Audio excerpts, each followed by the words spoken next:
And welcome back to your favorite weekly sports show. This is, ladies and gentlemen, ITC Sports Ball. And I am your man, Darrell, man. Of course, the prettiest person on ITC, baby. Look at me. Ooh, yes, sir. And of course, we are here with the crew. We've got that hot take spitter, that man who rips like Darrell spits. He is that man. You know, it's your boy Mace. I'm ready to turn this thing up a little bit today. Ooh, baby. And of course, we have ITC's resident troll, Mr. I see a fire, I'm throwing gasoline and gunpowder on top of it. What's happening? He is that man, Darrell. Lots of smoke today. Everybody's having it. And of course, we are here to give you all these stories from this great sports week that we have had here. We've got some good things here. We got the NBA playoffs, but we have to start here with something serious, ladies and gentlemen. And we try and keep things fun for you all the time, but we have to speak on these two tragedies that have happened in the past couple of weeks, starting off with the shooting in Buffalo and now the murder of all these innocent children again. So, look, I try to not just call people stupid. I try to not just call people names. If I say something, it's because I genuinely feel it. I'm not trying to just call someone names. But how much more ignorant do we have to be as a fucking country at this point when we continue to let innocent children get murdered inside of their place of schooling? Okay? How much more do we have to do till people pull their heads firmly out of their ass and realize we need to do something about all these fucking guns in our country? Ladies and gentlemen, this is a fact. For each and every one of us in this country, there are 3 guns for all of us. Think about that for a second, because I know at least half of y'all that listen to this don't own a gun. Just let that resonate in your mind for a minute.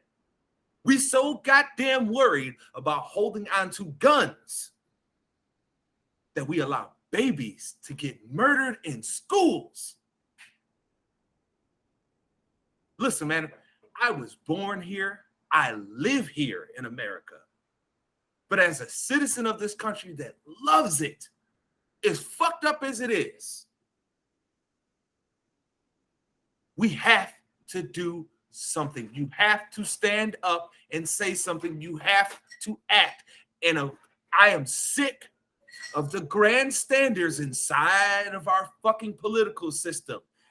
Like a Mitch McConnell who has the audacity to come out and say, oh, I told them to go ahead and work on trying to get some gun legislation. Fuck you and all your kind, Mitch McConnell, because let me tell you something passionately, my friend. You have had a bill sitting inside of the Senate for multiple years waiting to be voted on. And you know why it hasn't? Because they have known vehemently that you will oppose it each and every time. So Mitch McConnell, Rafael Cruz's, all you scumbags out here that are cool with babies getting killed, let me tell you something. You can go fuck yourself.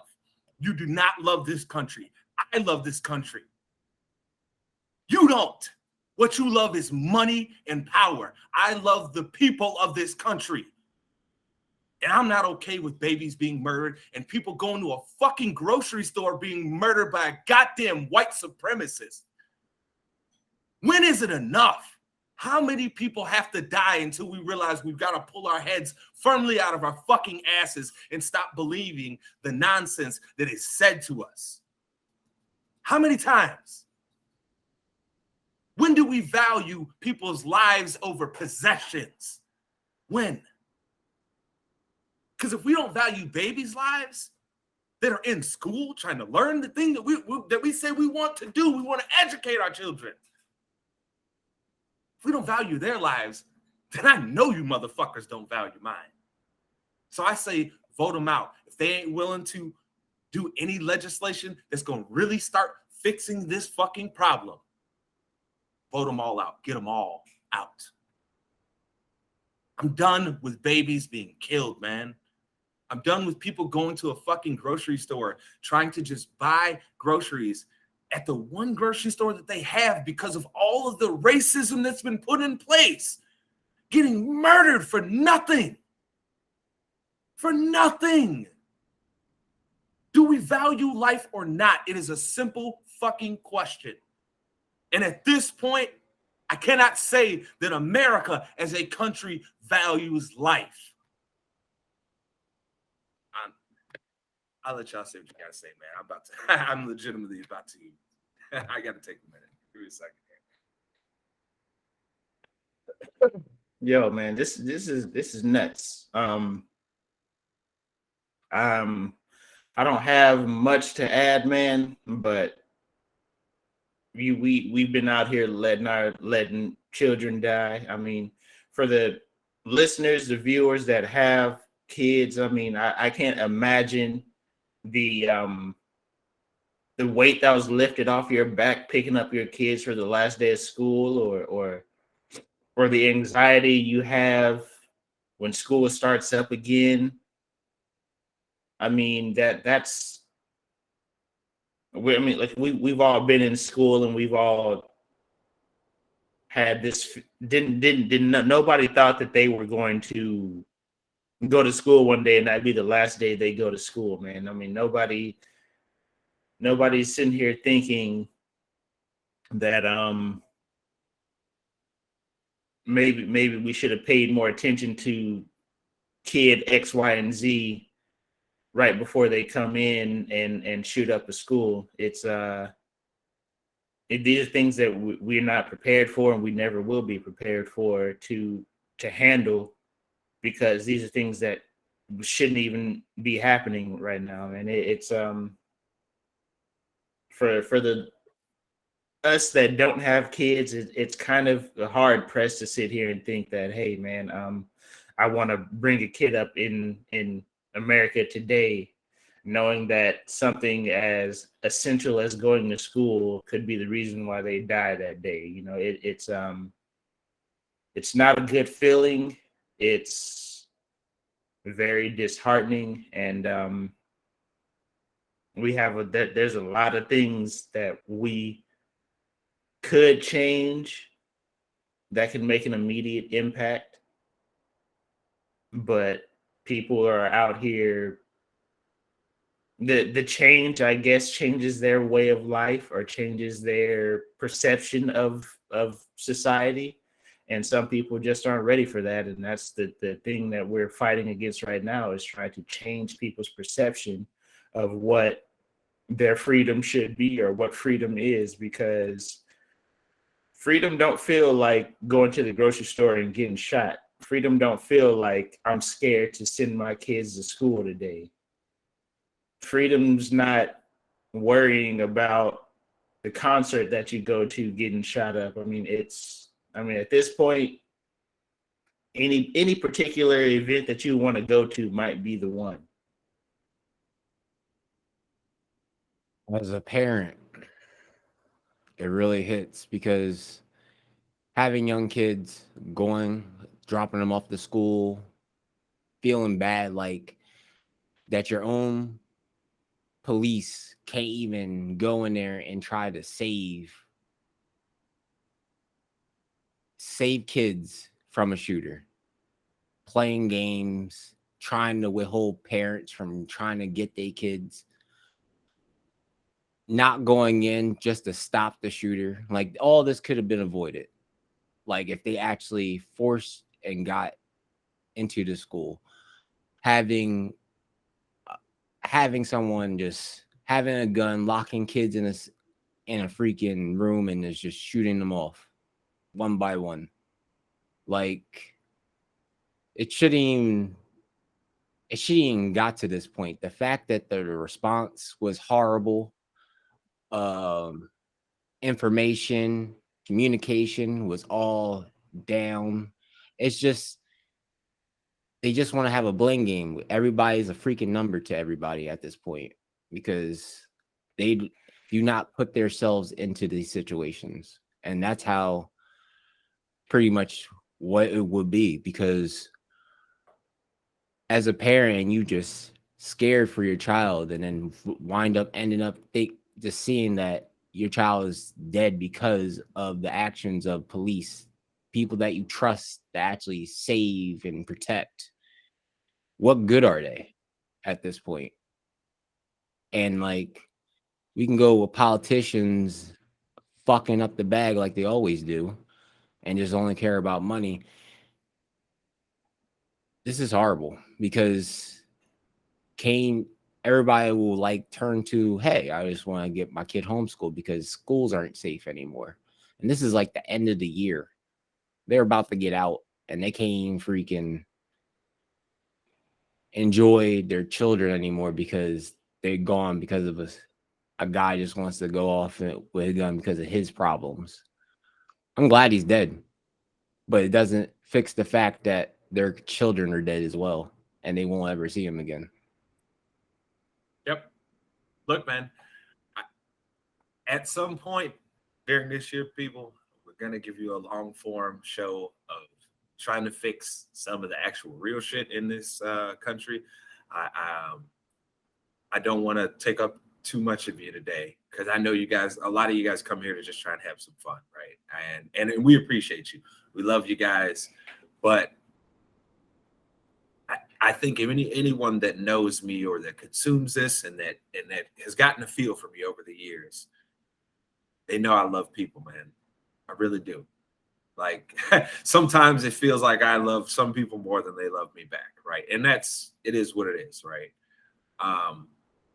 So stuff like this bothers me, and I can't sit by and not say anything when I watch babies and innocent people trying to get food get murdered, man. Like this shit's out of control. Where are you safe at this point?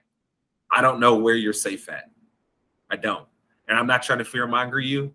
I want people to still live their lives, have the experiences, go out and do things, right? Because I'd be a hypocrite if I was acting like I'm just only gonna sit in my home here. There's still stuff that I'm gonna do. Me and my wife are gonna go out and do certain things. We're gonna go. Like I want to go see Mace. I want to go see Darrell. Like these are things that we're gonna do. But just all I can say, people, is just try and be as safe as you can. Make sure that when you done talking to somebody that you love, that you remind them, hey, I love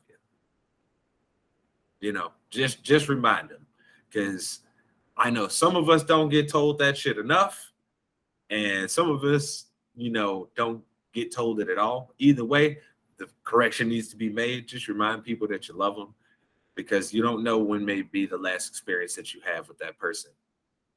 You don't know. I hate to be morbid in that way. I'm sorry.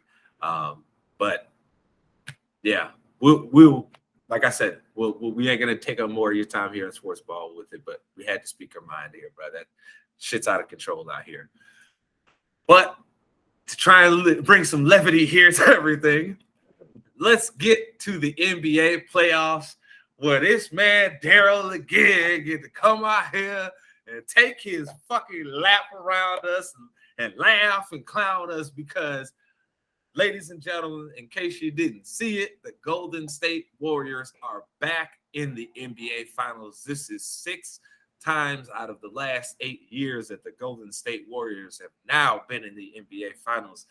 Darrell, you called it at the beginning of the playoffs, so I have to ask you, my man, how you feeling right now?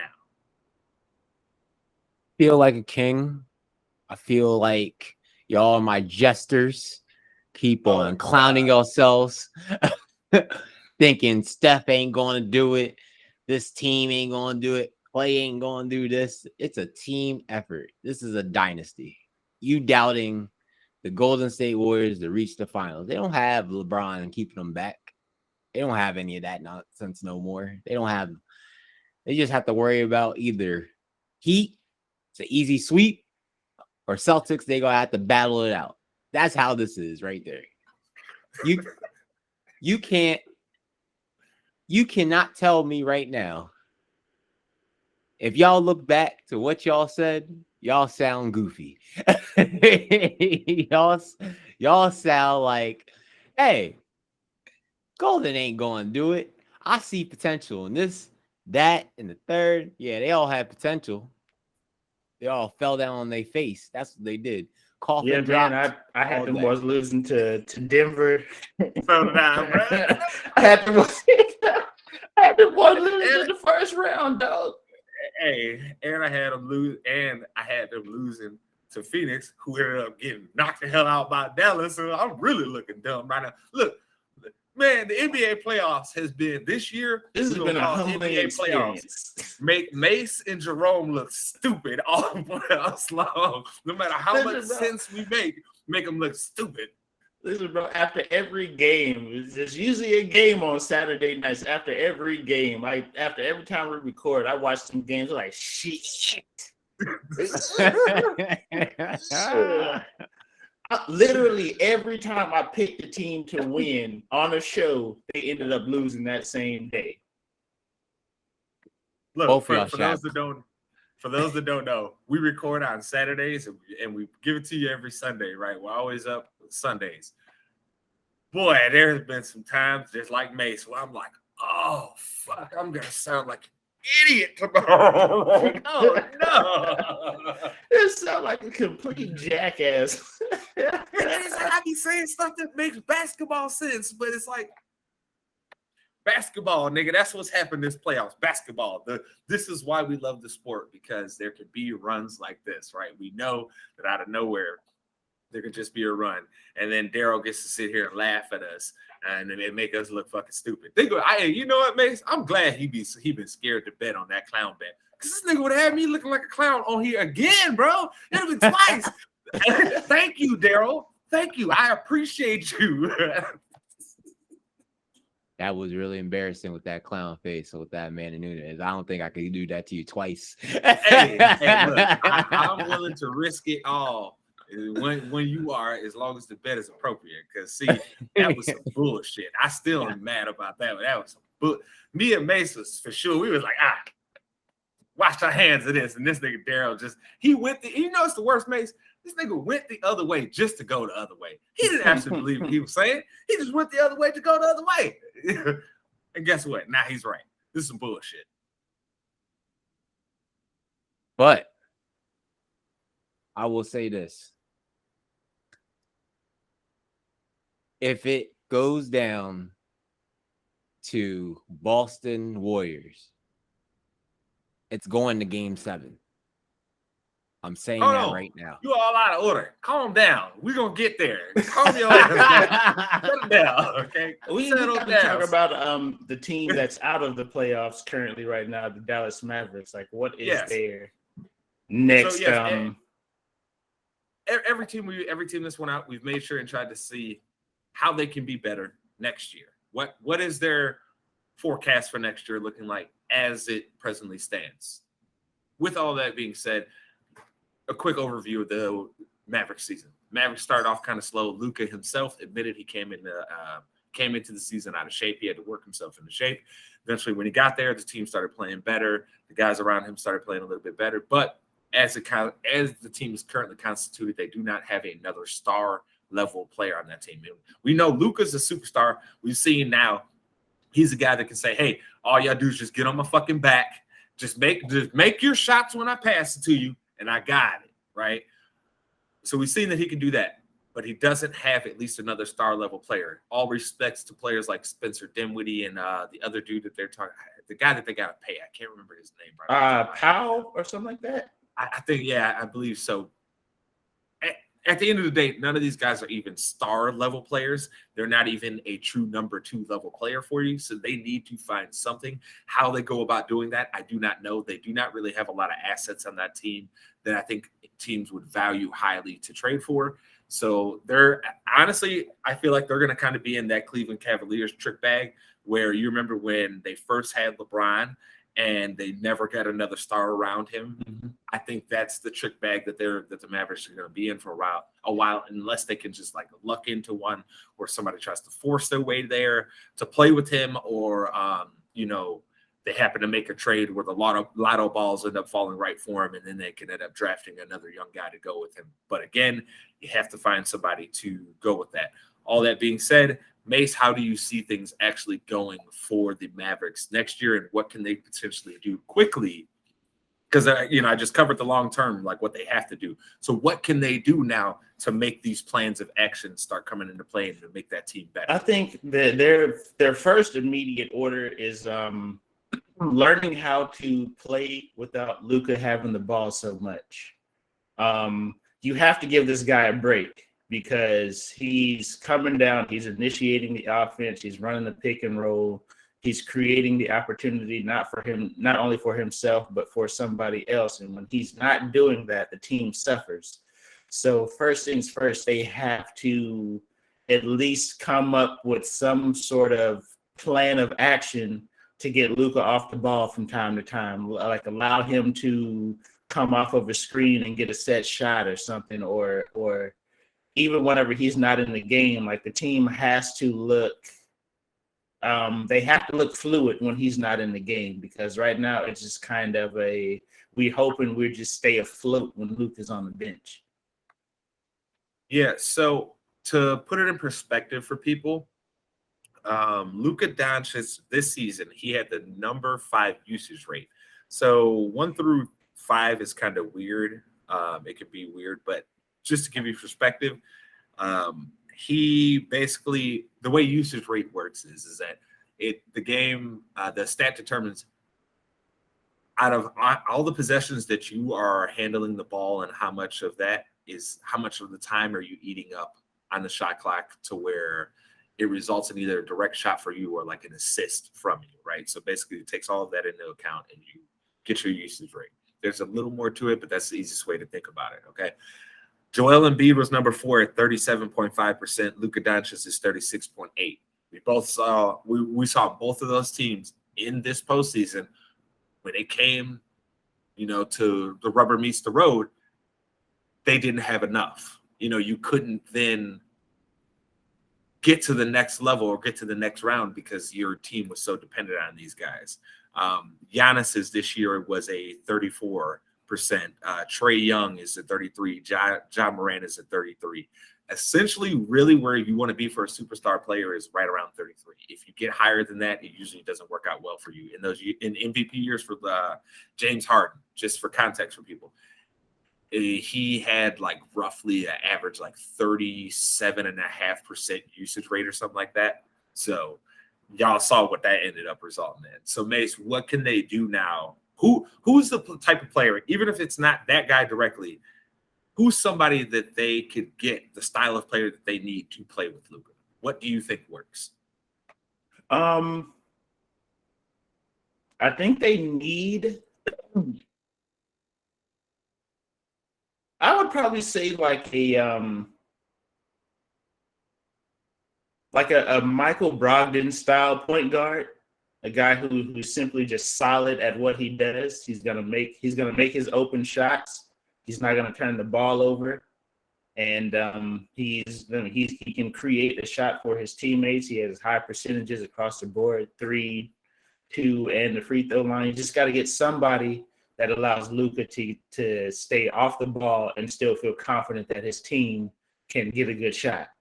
Because at this point, we can't sit here and say that Spencer Dinwiddie is the number 2. I mean, he may have been knocking on the door of a number 2 in Brooklyn before the injuries, before he was traded and all that. But as you can tell, the injuries have probably diminished his productivity.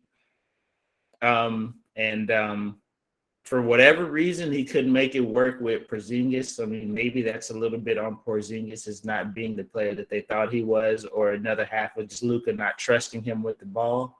There's a lot of things that you can spin that off on, but at the same time, Dallas has to find a way to get Luka off the ball and still be productive. To be honest with you, you know what I think, Mace? I think the worst thing that ever happened to Porzingis' career was getting drafted in New York.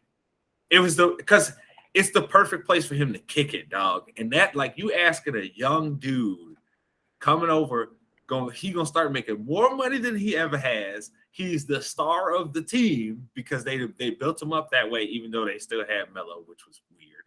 Okay, they built this man up, star of the team. He gonna be living that life, baby. You know what I mean? Like my man out there kicking it in the club tonight. You know what I'm saying? Hey, so what? We got a game tomorrow at noon. I'm kicking it in the club till 2, baby. What's happening? So, but yeah, I think it was bad with Porzingis. I think that's more on Porzingis than it is on him for sure. So Mace, who is somebody realistically that they can target? Do you think it's directly Malcolm Brogdon, or is there somebody that you have in mind that you think they can target potentially with the trade with the current assets that they have? I don't see them necessarily being able to make a run at the trade market. Realistically, free agents, I'm not sure what Dallas's cap situation looks like, but with all reports coming out and coming out of Phoenix about them not wanting to pay DeAndre Ayton, I'm not sure how DeAndre Ayton fits into the Dallas Mavericks scheme and necessarily makes them a better offensive team, because they really didn't play much of inside out. They were pretty much a pick and roll team the whole season. So, but I could see Dallas shelling out some cash for him just as a panic boat, a hit the panic button type move, roster move for them, because I'm looking, Mace, right now via Spotrac, Spotrac.com, whatever you want to say it, right? So the Mavericks this year were way they were like over the cap. Now they're still going to be over the cap next year, but it looks like they got, from what I see here, it looks like they got some guys going to come off the books after next year, so they won't really be able to do anything this next year. So they have some sign and trade potential, basically, is how what that sounds like. They have a lot of guys on their 1 year deals who a team can probably take on as a rebuild. Like I said, Indiana is probably the best trade partner out there right now. It's a team who is trying to blow everything up. So getting a few guys on the last year of their contract that may be. This is going to sound wild because this dude can probably help a lot of teams, but I think they should throw all their chips in and say, what do y'all want for Sabonis? Give me Sabonis. Because he doesn't need the ball to be efficient. That's the thing. And it works with Luka because he's also a good player in the pick and roll and the pick and pop. So he's a great player to play with him. He can space the floor. It'll create more room for Luka to go and do what he has to go do. And then he also has somebody that he knows, hey, dog, I need you to go get a bucket. Sabonis can go get a bucket. Like, he's shown that. So if I were them, I would say, what do y'all want? What do you need to feel good and give me Sabonis so we can make this work here in Dallas, right? But we'll see how that ends up going. Now we have to go quickly to, of course, this Miami and Boston series, which has been absolutely bananas. Look, man, Jimmy Butler is out here trying to do one of these get on my back series, dog. Like, for real, it's crazy for a dude that we know. If you don't realize it, Jimmy has knee tendonitis. So we both know when your body starts aching a little bit, it can be harder to perform on an athletic level, right? So is it fair to say, after watching Jimmy's performance now, that he's a true certified 100% superstar? I think you have to, man, because I mean, how can you deny this man any longer? I think in this playoffs, he has the most 40-point games. I think he has 2 40-point games in this series right now. He's going crazy. Crazy. 47, 9, and 8 in a game that they needed. Bananas. In a game that they needed. This wasn't the game 6 closeout for Miami. This was the win or go home, and my man put up 46 or 47 on 9 and 8. My man was all over the court. And Jimmy Butler went out here, no knees and all of that, getting buckets. Darrell, how impressed are you with Jimmy Butler's performance against the Celtics here? Because we talked about it, and that team is very, very dependent on him, especially as a scorer, as the only guy to just go get a bucket, right? So how impressed are you with Jimmy Butler's performance? Not impressed. It's more like, if you feel like you're a champion, you gotta play like a champion. You gotta play. This is the most important games of the whole entire season. Like, this is you getting your ring. If you don't want the ring, you play like shit. That's how it is. It's either there's no excuses, you just play, pretty much. And he's been balling his ass off, but at the same time, like, these games are like pressure. These games are not like hitting high numbers. They're like neck and neck every single time. I mean, when Boston tied the game up at 99 with like 4.5 minutes left to go, I was like, that's it, bro. That Miami's going home, because everything, the momentum was swinging towards Boston, and Jimmy Butler was like, nah, baby, hold on. I still got more left in the tank. I'll say, even with Kyle Lowry fouling out, didn't PJ Tucker foul out?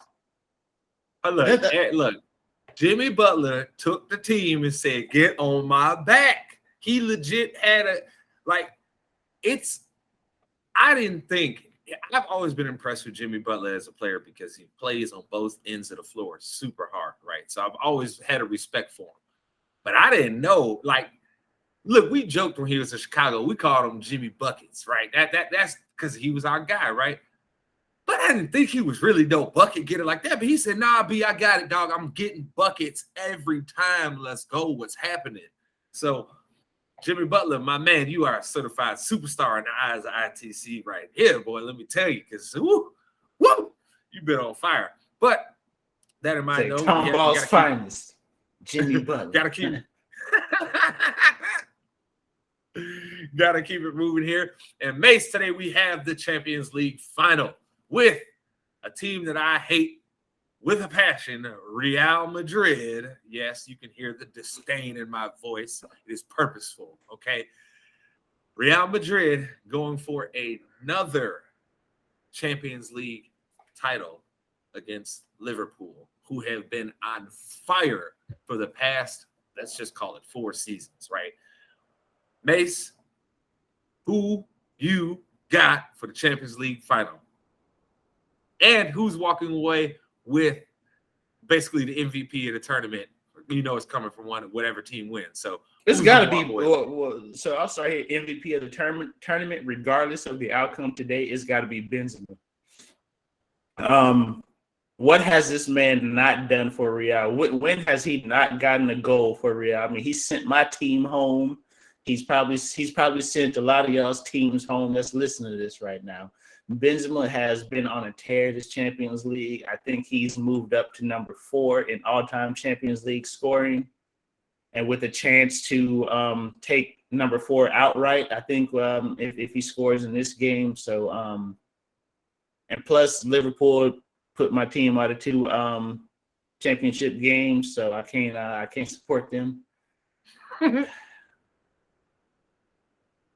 I can't support them. I appreciate the honesty. I do.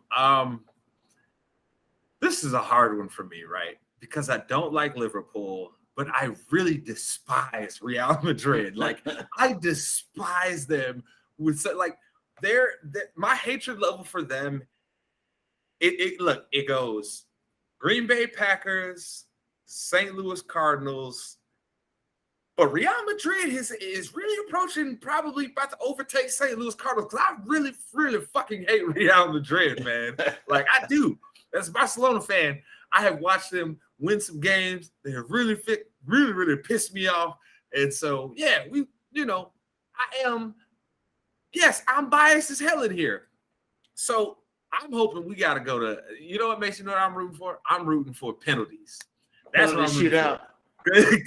Because look, one way or another, one of the key players on one of them teams is going to have a horrible miss that's going to haunt them forever. So it works for me. But, man, I think this is going to be a good game, though. I do think Real. In all seriousness, who are you picking? I'm picking Real, but I do believe that they have their back line is probably is more suspect than the Liverpool back line, but I just can't pick against Benzema, bro. Like, look at what he's done this entire Champions League's run. Look at what he's done this entire season, bro. Like, I can't pick against this man. Every time his team has been down or been up against it, he has went and got them a goal. He's went and got them the assist. He's done whatever is necessary to make sure that team came out with the dub when they needed it. There's no slight to Mo Salah or Sane, but Benzema's the best player in this game, and I think that he has the biggest effect on the outcome of this game. So, in all seriousness, I have to pick Real Madrid here, as much as it pains me to say it. Look, man, there's something special about that team right now in Champions League. And it has a lot to do with Benzema, because even when they had Cristiano there, for those that weren't really watching the tournaments then, because it wasn't as easy of an access for people. Look, Cristiano was scoring goals, but the dude who scored the big goals, that was Kareem Benzema all day, okay? Like, you don't know, as a Barcelona fan, I have grown to hate Kareem Benzema and have an extreme level of respect for this dude, because when you need one, Kareem gonna go get it, plain out and simple, right? And so I think this is going to be a close game. I see it maybe being a 2-2 game, Mace, late in the second half, like 75th minute. We see a cross into Benzema, and we know what he does, man. We know he's going to put it away, and it's probably going to be on a break, because Liverpool at some point in this game, as sound defensively as they are, they're going to get strung out. Yeah, playing all that pressing shit against Real Madrid is not going to work out all great for you, because they have some dudes, especially on the wings. Like Vinicius Jr. He can easily turn the game around on one fast break. There aren't too many defenders that. Look at what happened when they played Perry, right? What all of a sudden broke the game up was when they were kind of feeling it out. Got it to that man. Boom, he's gone. He gets it into Benzema goal. Like, they're a very dangerous team. And I think the fact that they've had this layoff here to be able to get healthy, and they haven't really had to give a shit about any of their last 4 La Liga games, basically. Yeah, basically the last half month of the season, they've had La Liga locked up. So they just been kind of resting here and there, having the guys play, make sure they don't get rusty, and just kind of chill and wait for the Champions League final, while Liverpool has been out here up until basically the last day they had a chance to win the Premier League. So their guys were out there busting it game in, game out, and that may come back to haunt them. Now, and no slight to Mo Salah and Sane and them boys up there, but I'm sorry.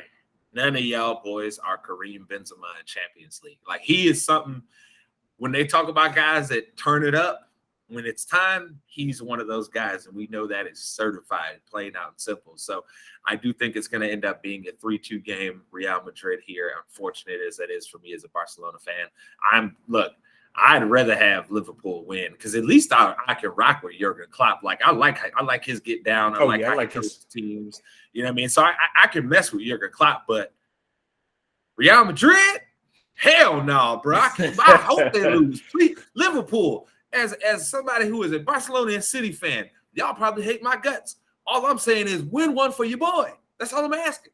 That's all I'm asking. That's it. I didn't think that's that much to ask for. I think it was. Listen, if my team not in the final, I need the team that beat my team to win. Don't be one of those guys. Don't be those. That's like, you know what? That's like one of my homeboys that's a Bears fan too for years has tried to tell me, oh yeah, man, I don't root against the Packers in the playoffs because, at least if they, I know they beat the Bears, and at least if they win, that somehow that makes us feel better. Whack. That shit don't make me feel better. Get the fuck out of my face. If I ever even so much as think maybe I should if I even come up in here and pick the Giants to win a game, bro, send me a text and check on me, dog, because listen, bro, I want the worst for the New York Giants. I want the worst for the Packers, so I understand. But yeah, we got to keep moving on to another really cool thing that is going on this week, and it has had some pretty cool announcements, and that is, of course, Star Wars Celebration going on currently this weekend. If you don't know, if you don't know, sorry. I mean, it's in Anaheim, if I'm not mistaken. So cool. I mean, I'd like to go one day, but I sure as hell wasn't going this year after watching how people acted with COVID for all this time. Nah, I need a little more buffer time. Hey, here. People are still out here getting COVID for the first time, bro. That's the kind of shit that's still going on out. Niggas is like, oh, just my first time getting COVID. You mean after? You mean now? Yeah. So there has been some cool announcements, and of course, I think the one we need to start with is the follow-up for one of the best games that Star Wars has released in the past few years. Yes, ladies and gentlemen, we are seeing Cal Kestis come back in Star Wars Jedi Survivor, picking up right after the events of Jedi Fallen Order. Now, I know I've played this game 2.5 times, I think. So I currently, I love the game, right? But I have to ask Darrell, Mace, how are you guys feeling about them coming with a follow-up in 2023? I think it's if they can continue with the how good Jedi Fallen Order was, I think they have a chance here to have a string of games to where you can say that this is their that's their cash cow, basically. Like that game can support all their that game can support all their other side projects per se. It's just a situation where hopefully that the game keeps. I mean, it doesn't even have to surpass the level of Jedi Fallen Order. If it can come in at that same level, I think they have a chance here to maybe string the game out, maybe for one more game after this one, or something on the lines of that, to where they can really create a franchise to where they can eventually begin to remaster the game with new consoles and bring it out and it still be good years down the road. Darrell, how you feeling? I hope this doesn't turn into a bad semi-sequel. Like you're going into like the aftermath, but I don't want it to like turn into like a Battlefield remastered. I don't want that. I don't want the game to be dead. Like keep it interesting, keep the excitement, keep the storytelling, but don't make it get boring. Like keep it enough to hold you through the whole game, and don't make it quick. That's another thing. Don't let it be like a 3-hour game. Like that's all I have to put into it. It's 3 hours. That's it. But I'll be excited. I had to look more into it. They had to show some more, but I'm on the fence with it. I think it left off with a good cliffhanger, you know. I say, as an avid gamer, it's kind of hard to get hype for the launch of games, knowing that the propensity of studios to not give us a full product at the beginning of a game.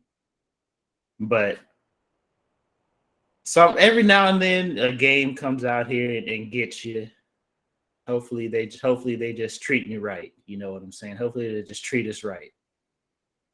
I just don't want it to be like we all played Resident Evil, right? We all played Resident Evil. When they came out with the good remaster of 2, we played that. That was a good long game. You had 2 different sides, 2 different scenarios. You didn't do it. Y'all, look, I'm telling y'all, they don't get me with these remasters. The only remaster that they about to get me with is KOTOR.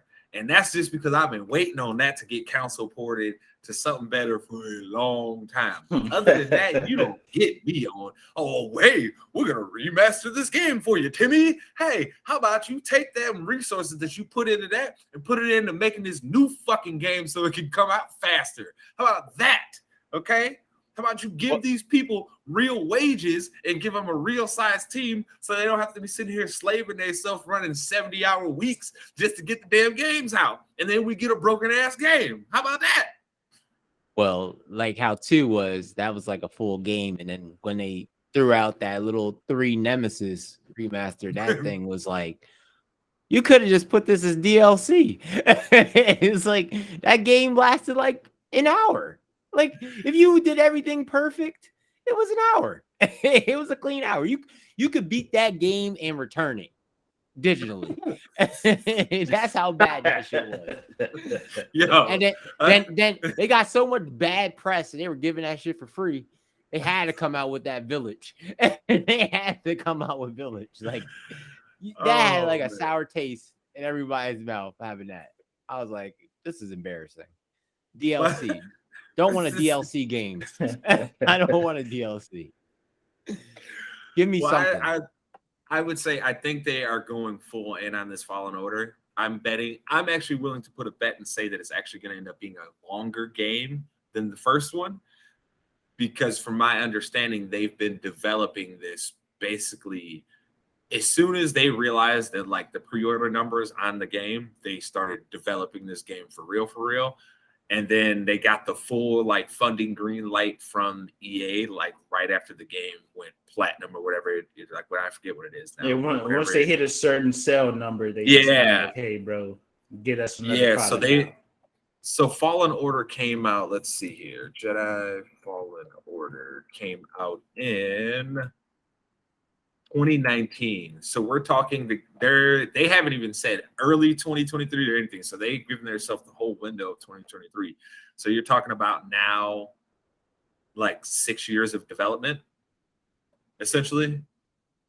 Because think about it. Jedi Fallen Order, it didn't come out as a buggy game. It came out as a complete game that functioned correctly. There was very minimal bugs that they had to address moving forward. So I think it's just one of those things that I think this game's going to go to the next level and really all the things that if you enjoyed Jedi Fallen Order, all the things that you were like, man, I wish they could take this to the next level. I think that's what we're gonna see, and we should see especially an expansion of Cal Kestis's abilities and his Jedi Force abilities, and of course his fighting abilities, because he was rough in the first game, which was part of the challenge. So now that you know you're going to be presenting a more refined character, right? The challenge has to be we have to create new enemies, new ways for them to attack you, new environmental problems that you have to deal with in order to up the difficulty. So I'm hoping that this doesn't end up in the Force Unleashed category, which I highly doubt it will, right? Because the first Force Unleashed was dope as fuck. The second one was trash. Okay. So like, and you take that from me as Star Wars Force Unleashed was one of my favorite games of all time. I've beaten that game, I think, 4 different times on 2 different consoles. So like, I love that game, but the second one was garbage. So I think because they've had this longer development cycle, I think we're going to see a very, very excellent game and the next level of where we can see potentially playing with the Jedi go, because this has been one of the better representations of a Jedi and playing as a Jedi that I've ever seen in the games. But speaking of games like that, we have to ask this week's top 5 from Darrell, which is Darrell's top 5 Star Wars games of all time. This is going to be the most biased list of all time. That's how this. I like it. Going for least, but I will take it.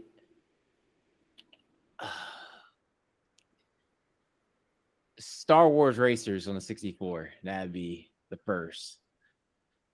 Just the racing aspect coming off of good old Star Wars 1 back in the day, just like Phantom Menace. Hey, you know what it was? Darrell was over there dreaming when he watched Anakin. He was like, "That's me." And the busted racer still getting a dub. Yeah, that's the crazy thing. Crashing into every freaking rock and you still make it to win. Second one will be Shadows of the Empire for 64 as well. That was a taxing game to the brain. That was super technical. I hated it with all my guts, but I still enjoyed it. Listen, bro, if you are still a gamer after playing Nintendo 64 games, you the real deal. Because I mean, I ain't trying to cut you off, bro, but 64 games was some shit. It don't matter what you played. Them 64 games, you had to get down. You had to get down, or you wasn't beating nothing. Because that controller was butt. That's why. that shit was some of the most unresponsive shit ever.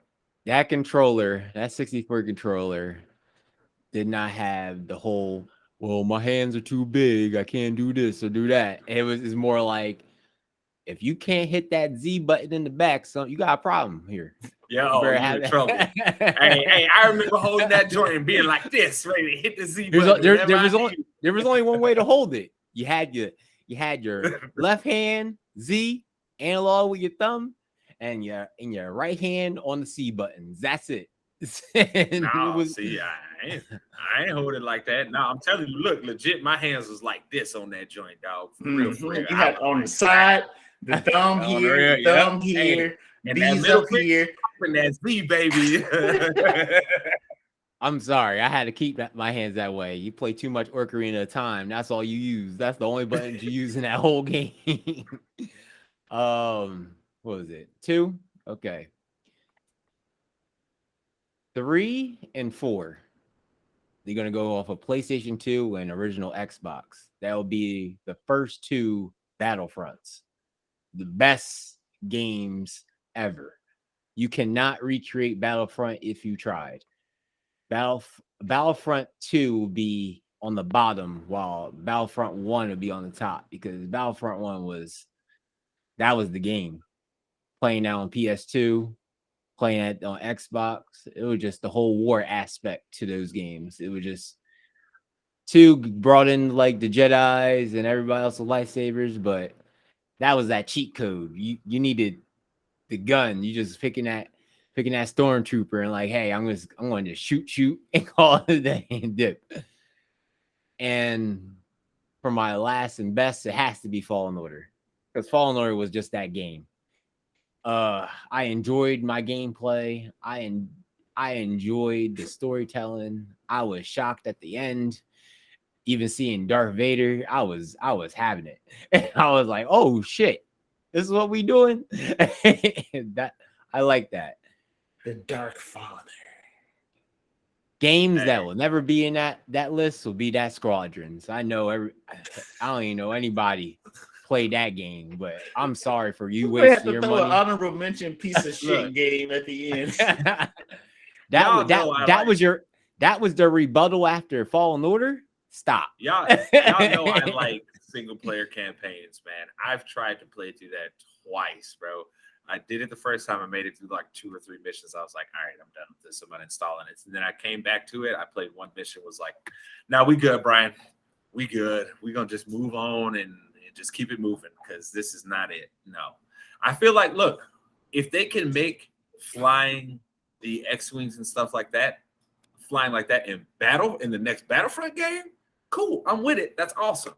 But I hope y'all also go into the system that y'all were ultimately trying to do before you got canned when you were doing Star Wars Battlefront 3, where you were going to have it be an entire battle from space to the planet, to where you could technically, if you got in a ship, go from the land battle to the space battle, or if you were in a space battle, you could fly your ass down and get into the land battle. So I hope they do something cool like that. But yes, I agree with you, Darrell. That game is not, it's missing something, and something's not right there. Since this is like my bias, I just haven't played any of the Jedi Knights games. I'm just saying. You haven't played none? Bruh. I haven't played any. I can't. Bruh. Why can't you? Why? Not my cup of tea. Yes, it is. I'm telling you, yes, it is. Yes, it is. If you go play those games, you will be like, yo, they need to make these again. They're going to be calling us up and say, hey, you know what game they need to remaster next? The Jedi Knights. I thought they were for a second. I thought they were going to make another one. No. Well, you know what? I think there's just been some shuffling of decks of like certain game companies that had licenses, I think, to make some Star Wars games that now are in the can, and now we have to wait to see what the next set of games are. But who knows? We may be getting something like that because they have the like they announced that Star Wars Eclipse, right? A couple months ago. We don't really know what that game is at this point. we we've don't know seen what how good the tech looks. premises are. Yeah, Don't know the premise of it or anything. We have no idea. So we'll see. We'll see what's going to happen there. Like, hopefully they'll give us some hot stuff, right? Yeah, I hope. That's all I do. Hope. I'm really upset though that you didn't have KOTOR on there. I can't believe that. That's just disrespectful. KOTOR is like the greatest game ever, and you an RPG player too. How could you not have KOTOR on there? You disgust me. Man.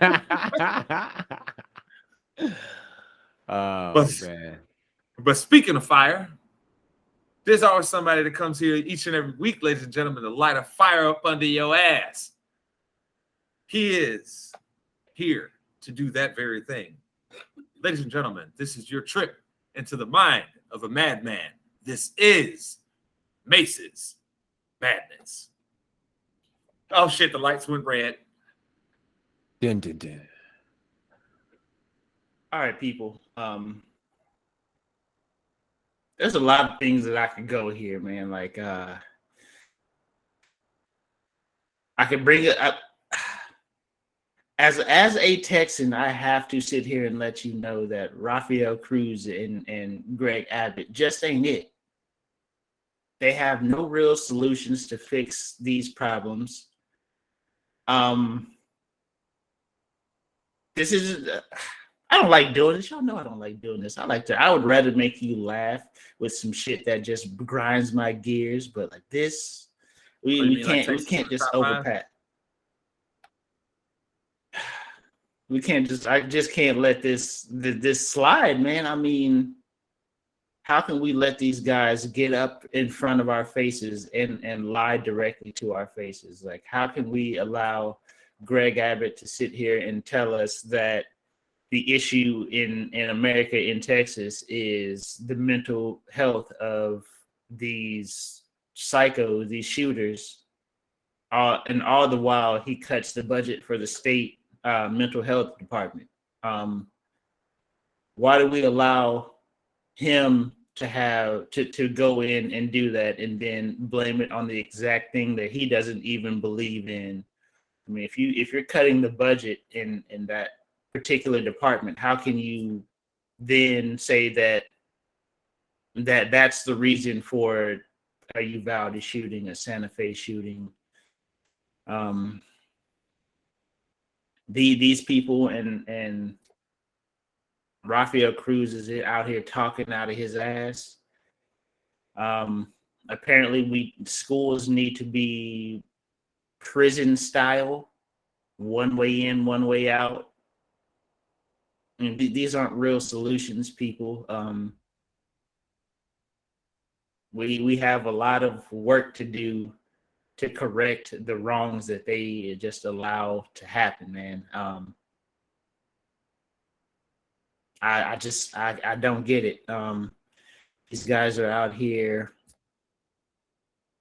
I mean, just yesterday, there was an NRA national convention in Houston, and you have a Ted Cruz out there telling people that it's absentee fathers' faults. It's not going to church's faults. It's violent video games faults. I mean, this the same trope that we've seen these people blame and to get out of actually doing any kind of real work to fix the issues.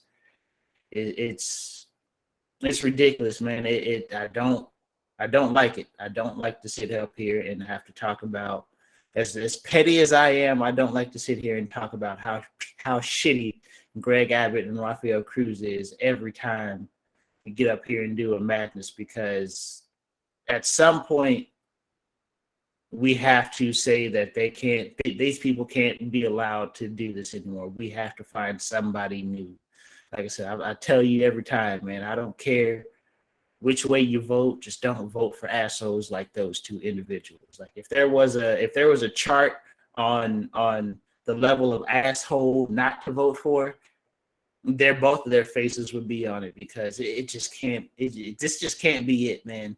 We can't say that single parent households, absentee fathers, like those children are the only children that are at risk of doing something crazy, like shooting up a school. Like Call of Duty has made anybody want to go out there, and I mean, the guns in Call of Duty you can't even fucking purchase in a gun store. Let's be honest here.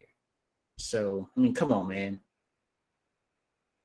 We got to stop blaming video games and single parent households and not going to church for the reason for this stuff, because let's face it, man, we know a lot of good people who play video games, who grew up without a dad, who grew up without a mom, who were raised by their grandparents or uncles or aunties or foster parents. Like we know a lot of people who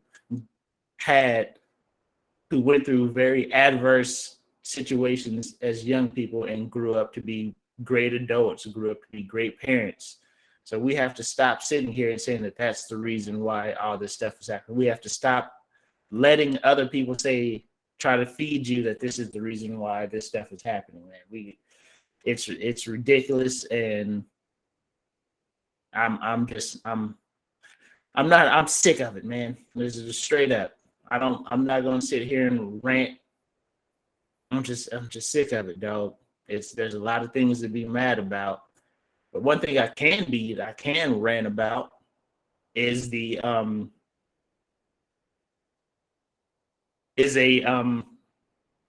governor race that doesn't particularly have anything to do with me, but it's a piece of news that just kind of slipped by.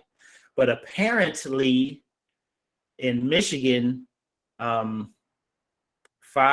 Republican governor candidates that were on the primary all have been kicked off because of fraud.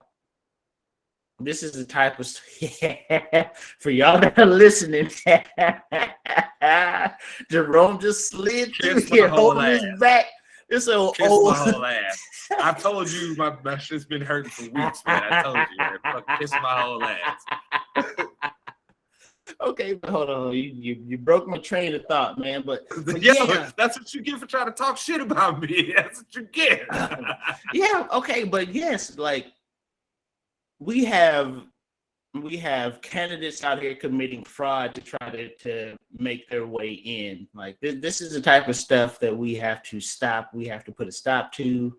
We have to stop guys cheating to win, because they usually get in and have the wrong agenda. They have these guys that get in these less than reputable means, they have no issue with fucking over the citizens that they have just won votes from.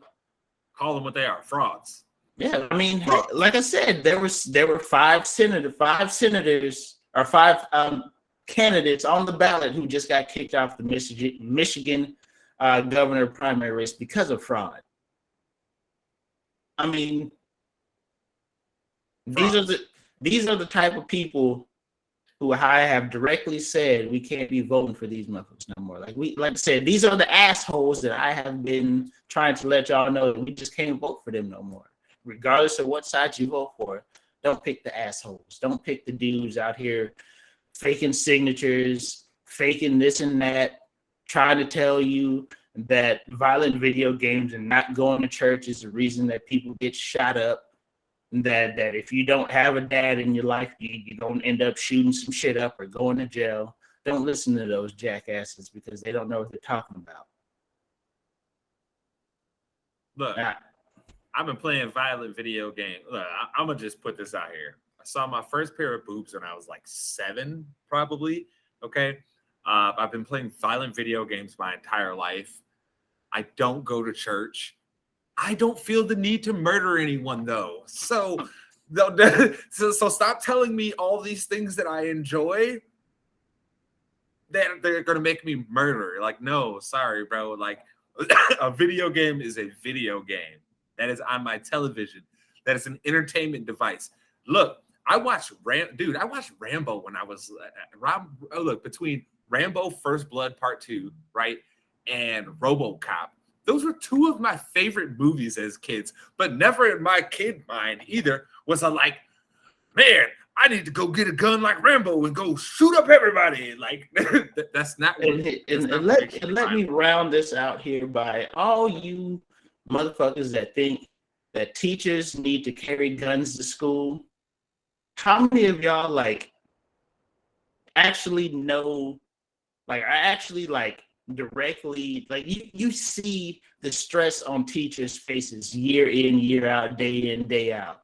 You trying to tell me that not only do they have to go to work underfunded, without everything they need to do their current job, now all of a sudden that they have to take on the job of a fucking Rambo and moonlight as a fucking combat specialist to make sure that your kid is safe.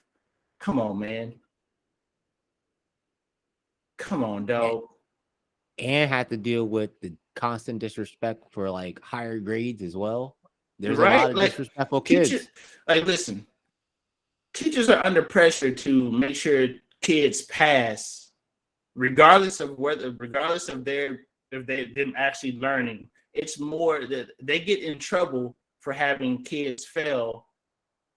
More trouble for having kids fail than actually freaking sliding somebody's grades by. You know, just kind of giving them just enough to get by. And you trying to tell me that all of a sudden that you respect teachers enough to have like people don't even respect teachers enough to allow them to teach. Now teachers have to send out the entire year's curriculum at the beginning of the year so parents can go over it just so they can be, okay, yeah, you can teach our kid that. No, you can't teach your kid that. But all of a sudden they can go out here and shoot at an active shooter that the police won't even shoot at. All of a sudden, that you now have so much respect for teachers being able to do their job that you want to add another task to their job, you want to add another duty to their job, but yet you can't even let them teach the curriculum as is already. I'm gonna put a spin on what old Paul Mooney said. Rest in peace to old Paul Mooney too, by the way. But you know, he said a long time ago, he's like, everybody want to be a nigga till you be a nigga, right? And it's just like them cops. They all want to be the hero cop till it's your time. Because now look at what we done seen them cowards do. But wait. Remind me though, right? I'm supposed to value their lives above mine though, right? When they won't even do their fucking job. Got it. Unprepared, no shields, no nothing. They don't even want to put their life on the line. Them dudes had level. Look, they in 2017, the whole department got level 4 body armor for free from the government. So, Uvalde alone, 40% of the city's budget goes to the police department. 40%. For the people in Texas that have been there, you know how small Uvalde is. It's about an extra like hour and a half west of San Antonio. The closest thing to it is Garner State Park. That's the reason why people know where Uvalde is because they've maybe camped at Garner State Park or they have floated the Frio River. Great Texas pastime, by the way. But yeah, man, 40% of the town's budget goes to the police department, and you're trying to tell me that you don't have individuals who feel like a child's life is more important than their own on the police force? They're a bunch of cowards. Plain out and simple, a bunch of cowards. And we have to teach, and the teachers should have been in there shooting it out with the active shooter. That's kind of the teachers, or the secretaries, or the janitors, or the kitchen staff. Those are the people who should be shooting it out with active Not the shooters in police. schools, not the We police. paid to do that. Yeah, that's nuts to me. That's completely nuts to me to sit here and think that teachers are the ones who not only have to mold young minds, keep a class in line, now they have to allow you as the parent to tell them what they can teach their kid, all the while they have to moonlight as an ex-Marine and shoot some shit up when it comes down to, like, come on, man. Come on, man. Hey, bruh. Like, when you put it that way, it is so absurd. Like, yo, wait. So wait, they're supposed to be a expert marksman and an expert in teaching 5 different courses and shit. Get the Right. fuck out of my face. Like, I'm teaching math at 7:30 in the morning, and by noon, I'm supposed to goddamn me gun 3 people down if necessary. What? Not only that, you need to know some martial arts as well. Yo, Right? for real. Let's just say your gun's in the safe and he get the drop on you, bro. You got to be able to take this man out hand to hand. Oh, I got don't do that. Don't do that. You gotta get that what do you call it? That self-defense guy. Oh, stop. You stop. You stop. You stop it right now. My man. If the over gun's here in your trying face, if you just push it to the side. Bro, do a cartwheel. You just fucking push it to the side. Okay, so instead of it going straight into my brain, it's just gonna blow this half of my face off. Okay, thanks. Appreciate you, buddy. Yeah, Appreciate you. There's a lot of people are dipping around the issue, and you're just gonna see it over and over again until we get people that force the issue down your throat. Yep. And that, ladies and gentlemen, was another trip into the mind of a madman. That was Mace's madness. But of course, we're going to finish out this show, and we've got to talk about the NBA Finals because, yes, we will be back on before then, but we also may have an interview scheduled next week. I got to wait and see and hear from this person, so we might not have sports ball for you next week. So we've got to talk about the finals here. And let's start here with our predictions on what's going to happen tomorrow in the Game 7 between Miami and Boston. Darrell, since you have been on a fucking hot streak, a heater, we're picking these teams and picking these games. Let's start with you, my friend. Who you got here between Boston and Miami, Game 7? I need the Heat to win. I need the story. I don't need the Celtics. They don't need it. They did a good job blowing out everybody else. Time for them to lose. I'm just going to be the hater right now. I don't want Celtics to even go into the finals, honestly. If they go into the finals, here, I'm going to be that guy. Let them injuries happen. I'm saying it right here. Let those injuries happen. Blowing your knee, elbow to the eye. That stuff is a real thing. Let that happen. I don't care. I need the story of the Heat overturning. I need that. I need that story. I need that pickup story. When I grow up, I want to be as petty as Darrell, boy. Let me tell you. Yeah, but if the Celtics do get to the finals, it's hold on. No. You didn't get to all this waffling. Who are you picking? I didn't ask you who you need to win for a story. I said, who you picking? You see how he tried to do that shit, Mason? He was trying his hardest to hedge it real quick. So he'd be like, I'm right either way. Heat. Final answer. All right. Mace, who you got in that Game 7? Oh, man. Go ahead, pick Celtics. You know you want to. I ain't picking them bitch ass Celtics, man. Fuck I look like. You know who I am? You know who the fuck I am? You know what we do. Okay, but I know you're a Cowboys fan, but still. So I'm trying to be as unbiased as I can here, but the Laker in me just won't allow it, dog. I can't. Sure you are. Like, I really like to see. You done turn on purple lights and you trying to tell us how you unbiased. Get the hell out of here. I really like to see like the young stars like get their championships early, because I hate the whole trying to chase championships from later on in your NBA career. But as long as Tatum's in a Celtic uniform, bro, he can go to him. I just make me want to throw up in my mouth. Just thinking about the Celtics having a chance to win a championship, that makes me want to throw up in my mouth. Yeah. Does it make it worse knowing that the Lakers season was such a shit show? Yes, because you could at one point you could say both teams were kind of building their teams up in the same fashion through the draft. You know, you bring in a vet here and there, but you were going off of the talent that you had acquired, and you were like, we just gonna ride it out with them. So at one point, it was like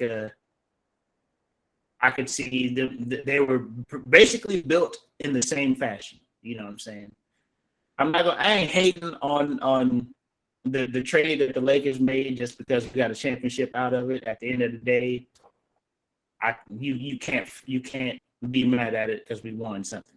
But yeah, man, the Celtics even have an opportunity to just be here where they are right now. And not just that, going back, man, I mean, the Celtics have just been consistently a threat. Like I said, I've always been under the mindset that they can't win as they're currently constructed, but hey, I'm praying Miami gets this dub, but the basketball in me says that the Celtics are gonna win Game 7. I need Miami to win, though. I need Jimmy Buckets to go out there and drop 55 on them boys, send their ass packing. But the basketball in me says Celtics, man. Ugh. Look at this traitor. Don't listen to him. This is why you got Westbrook on your team. Oh my God, bro.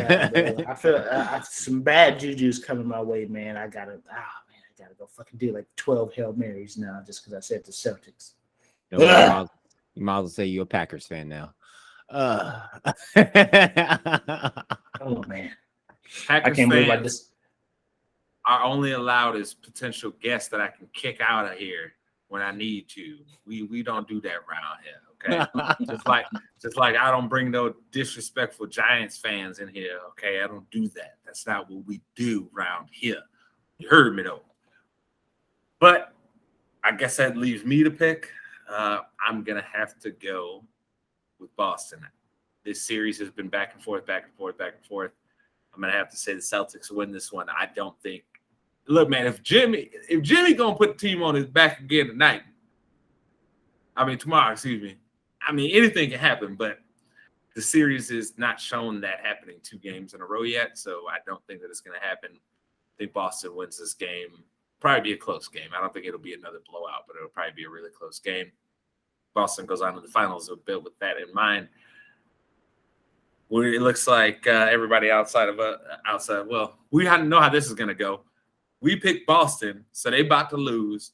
Miami's going to win, so we might as well talk about who is going to be the eventual NBA champion of the 3 teams that are left right now. Mace, who you got? I don't know how much Miami got left in the tank, man. They just can't keep this shit up. Jimmy can't keep this shit up.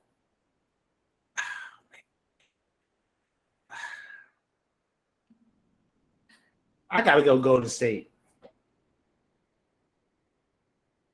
Darrell? Ride or die, Warriors. Look at him. He can't get it out of his voice like Warriors. Somehow, Draymond not being able to shoot has not killed him yet, and it don't look like it's going to kill him this playoffs. I'm going with the Warriors. It don't matter who they play in the finals. Whatever team that is. Look, Steph shot fucking 45% from the field, from 3-point land against the Mavericks. That's the Steph Curry that's special, that can make a difference in the game. If he's gonna keep playing like that, unless he playing LeBron James, I ain't picking against him. It ain't happening. So it looks like we all believe the Warriors are going to be the champion, which is disgusting because that's interesting fact. Every time Kendrick Lamar drops an album, Golden State wins the championship. 2015, 2017, then 2018 with the this Black Panther soundtrack, and he just dropped one this year. So I mean, look at this little controversy. I like it. I'd rather see Steph win than see the Celtics ever win another championship. You feel me? I just can't do it. I'm sorry, Quasi. You my boy, dog, but hell no. I want your team. I want Boston teams to lose every single I said I can't. As I want to root for Jason Tatum so bad, but as long as he got green on his jersey, that's Hey, and speaking of wild stuff, right? Hey, I know Darrell over here, hype mates. Did you hear his boy Mac Jones? They say he came in without a tummy this year, baby. They say Mac over there looking smelt. My boy OTA's out there is fucking 6-pack Mac.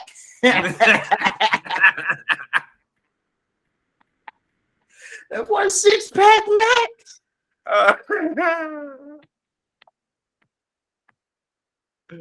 Oh, I love it. I love it. Mace, tell the people where to find you. You already know, man. Twitter, funky_stuff09.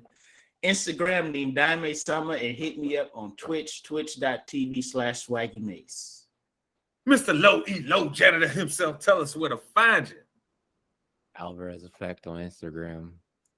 Say it with your chest. Say it with your chest. Low Yellow Janitor on Twitter.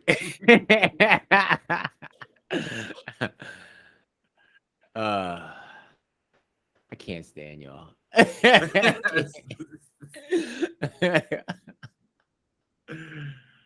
Oh God. It's not my fault you was over here. You can find me at Alvarez Effect. It's not my fault you was over there trying to do that. Like you was on an R&B track in the 90s. You know what I'm saying? It's not my fault, okay? Those are the ones that get to your ear. Look, you can find me at Jay Spenderman everywhere. Instagram, Twitch, Twitter, all that good stuff. Yeah, you'll either see my pretty face or the ITC logo. But yes, we thank you again, ladies and gentlemen, for coming in to another spicy episode of your weekly sports show. That one for you, the favorite, the best, the greatest of all time. ITC Sports Ball. We was way the fuck off.